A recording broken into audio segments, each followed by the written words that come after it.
On Saturday, also swamped businesses along Clipper Mill Road in Baltimore. The cleanup efforts there continued today. ABC 2 News' Jeff Hager with more on that story.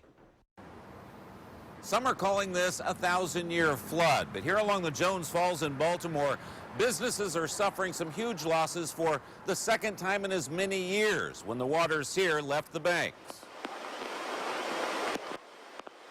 As the floodwaters unleash their power here on the parking lot at Meadow Mill, business owners experience deja vu.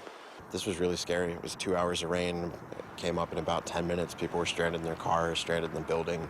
4 days later, swamped cars, collapsed retaining walls, and even a dumpster that became wedged between trees downstream are all evidence of the flood, much like the one in April of 2014, which also took its toll on businesses inside the historic center. Nepenthe Homebrew occupies the lowest ground and suffered the most damage as the water destroyed most of its inventory.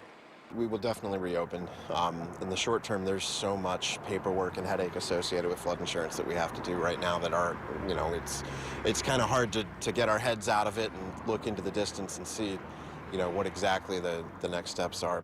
Much like a few years ago, one of the first steps was to put out an appeal through a GoFundMe page that has raised more than $11,000 from 169 people in its first 2 days alone.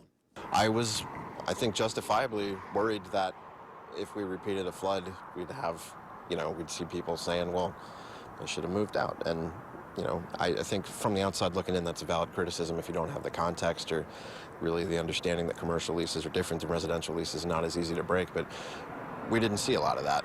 We're told the owners of the center took steps to minimize the potential damage from future floods after the last one 2 years ago. But it appears they did little good. Property managers here at Meadow Mill refused our request for an interview today as they were kicking us off of their property. Reporting at Clipper Mill, Jeff Hager, ABC 2 News.